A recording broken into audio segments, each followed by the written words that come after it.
இன்றைக்கு பொது காலத்தின் 7ஆம் வாரம் பிப்ரவரி மாதம் வியாழக்கிழமை 27ஆம் தேதி. இன்று தேவன் நமக்கு தரும் ஜீவ நீரூற்றான இறை வார்த்தைகள் திருப்பாடல் 1, இறை வார்த்தைகள் 1, 2, 3 மற்றும் 4 6 முடிய. நாம் அனைவரும் பாட வேண்டிய பதிலுரை பாடல். ஆண்டவர் மீது நம்பிக்கை கொண்டோர் பேறு பெற்றோர். ஆண்டவர் மீது நம்பிக்கை கொண்டோர் பேறு பெற்றோர். நற்பேறு பெற்றவர் யார்? அவர் பொல்லாரின் சொல்லின்படி நடவாதவர், பாவிகளின் தீய வழி நில்லாதவர், இகழ்வாரின் குழுவினில் அமராதவர். ஆண்டவர் மீது நம்பிக்கை கொண்டோர் பேறு பெற்றோர்.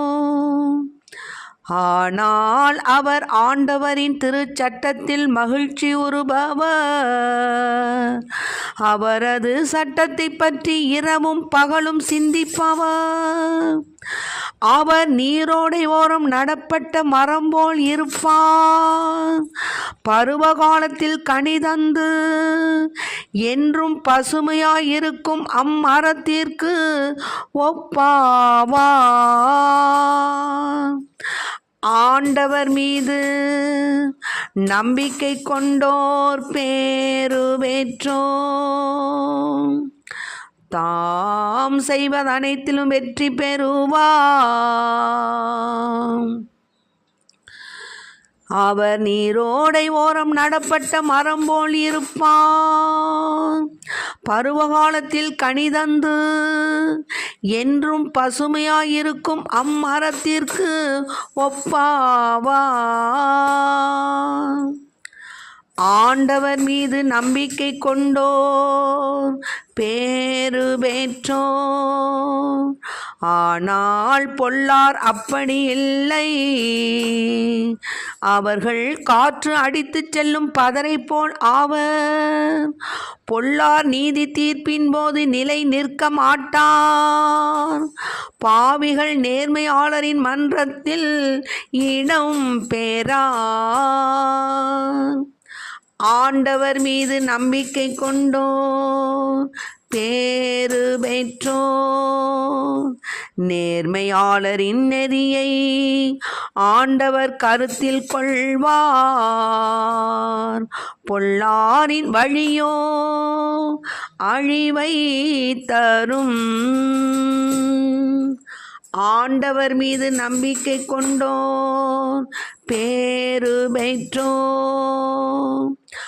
ஆண்டவர் மீது நம்பிக்கை கொண்டோர் பேறு பெற்றோர்.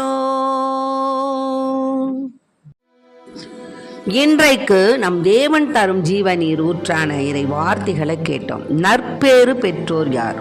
அவர் யார் தெரியுங்களா? அடுத்தவங்க தீயவங்க சொல்லக்கூடிய அந்த சொல்படி நடக்காதவங்க. ஏன்னா தீயவங்க வாயிலிருந்து என்ன வார்த்தை வரும்? தீயனவான வார்த்தை தான் வரும்.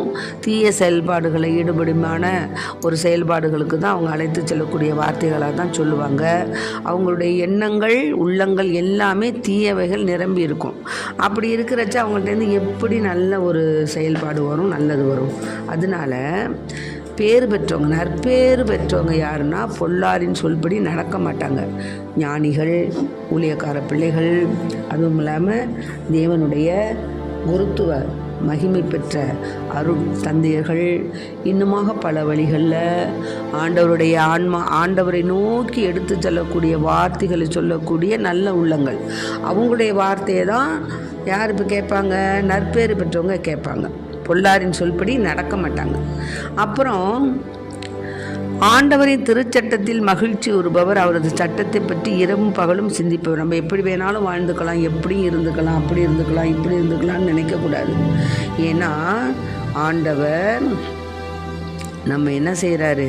எவ்வளவோ அரிய பெரிய காரியங்கள் நம் வாழ்க்கையில் நிகழ்த்தி நம்ம இன்றளவும் பாதுகாத்து வருகிறார்.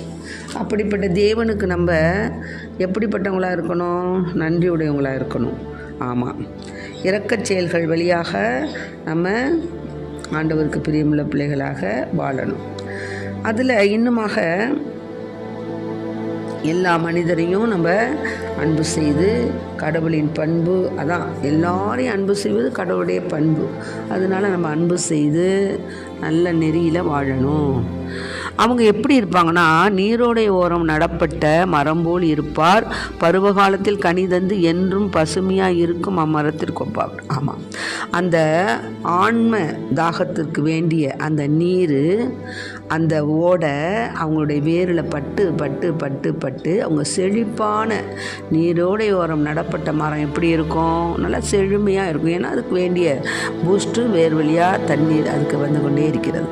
அதுபோல் ஆன்ம தாகம் உள்ளவங்க, நல்லவங்க, அந்த நல்ல செயல்கள் அவங்களுடைய மனசில் பதியும்படியான வார்த்தைகளை கேட்டுக்கொண்டே இறை வார்த்தை, அதான் இறை வார்த்தை என்ற அந்த நீர் ஊற்று அவர்களுடைய வாழ்வில் பொங்கி பொங்கி பொங்கி வழியும் பொழுது அவர்கள் நல்ல கனி தந்து புஷ்டியும் பலமும் செழுமையுமாக இருப்பாங்க. ஆமாம், அவங்க ஆண்டவருக்குள் அகமகிழ்ந்து மற்றவங்களுக்கும் தங்களுடைய ஆசீர்வாதமான வார்த்தைகளை சொல்லுவாங்க. அதான் அநேக ஊழியக்கார பிள்ளைகளை பார்க்குறோம் நம்ம. அவங்க எவ்வளவுதான் அவங்க வந்து துன்பங்கள் பட்டாலும், எவ்வளவு உடல் உறுப்புகளில் எத்தனையோ உபாதைகள் பட்டாலும் அவங்க என்ன செய்கிறாங்க? தன்னுடைய வார்த்தையை, ஆண்டவருடைய வார்த்தையை, தான் வார்த்தையில் ஆண்டவருடைய வார்த்தையை போதிப்பதில் கண்ணும் கருத்துமாக இருக்கிறாங்க. கண்ணும் கருத்துமாக ஆண்டவருக்காக ஊழியம் செய்வதில் மிகுந்த ஈடுபாடோடு இருக்காங்க. அப்படிப்பட்டவர்கள் தான் நீரோடை ஓரம் நடப்பட்ட மரம். தாம் செய்வது அனைத்திலும் வெற்றி பெறுவாங்க இப்படிப்பட்டவங்க. ஆனால் பொல்லார் அப்படி கிடையாது. காற்று அடித்து செல்லும்போது பதன் என்ன பண்ணுது? நெல்லை நம்ம தூத்தும்போது என்னாகும்? நெல் தங்கிடும், பதறு வெளியேறிடும். அதுபோல் பொல்லார் நீதி தீர்ப்பின் போது நிலை நிற்க மாட்டாங்க. பாவிகள் நேர்மையாளரின் மன்றத்தில் இடம் பெற மாட்டாங்க. நேர்மையாளருடைய நெறிய ஆண்டவர் கருத்தில் கொள்வார், பொல்லாரின் வழியோ அழிவை தரும். ஆகவே அன்பு பிள்ளைகளே, நாம் அழிவை தரும் பாதைக்கு செல்கின்றோமா? ஆண்டவர் என்ன செய்கிறாரு? நேர்மையாளரின் நெறியை கருத்தில் கொள்கிறார், பொல்லாரின் வழியோ அழிவை தரும். ஆக நம்ம நேர்மையாளரின் கருத்தில் வாழ்ந்து கொண்டு இருக்கின்றோமா அல்லது பொல்லாரின் வழியில் சென்று கொண்டு இருக்கின்றோமா? சிந்திப்போம். நம்முடைய வாழ்க்கையை புடம் போட்டு ஆண்டவருக்குள் அகமகிழ்ந்து, ஆண்டவரில் அகமகிழ்ந்து, ஆண்டவரோடு வாழ்வோம். அதுதான் நமக்கு பலம், அதுதான் நமக்கு தைரியம், அதுதான் நமக்கு ஊக்கம், அதுதான் நமக்கு வாழ்வு. ஆகவே இறை வார்த்தையை பின்பற்றி நல்லாரின் வழியில் நடந்து ஆண்டவருக்கு பிரியமுள்ள பிள்ளைகளாக வாழ்வோம். நம் வாழ்க்கையில் ஏற்படக்கூடிய சகல விதமான துன்ப துயரங்களிலும் ஆண்டவருடைய வார்த்தையை நம் கருத்தில் கொண்டு சந்தோஷமாக சமாதானமாக எல்லாவற்றையும் பொறுத்து கொண்டு இனி தவக்காலம் ஆரம்பிக்கப் போகின்றது. ஆகவே நம் வாழ்க்கையில் வரக்கூடிய அநேக துன்பங்களை ஆண்டவருடைய பாடுகளோடு ஒப்பு கொடுத்து ஆண்டவரில் மகிழ்வோம். ஆமென். Praise the Lord. மரியே வாழ்க.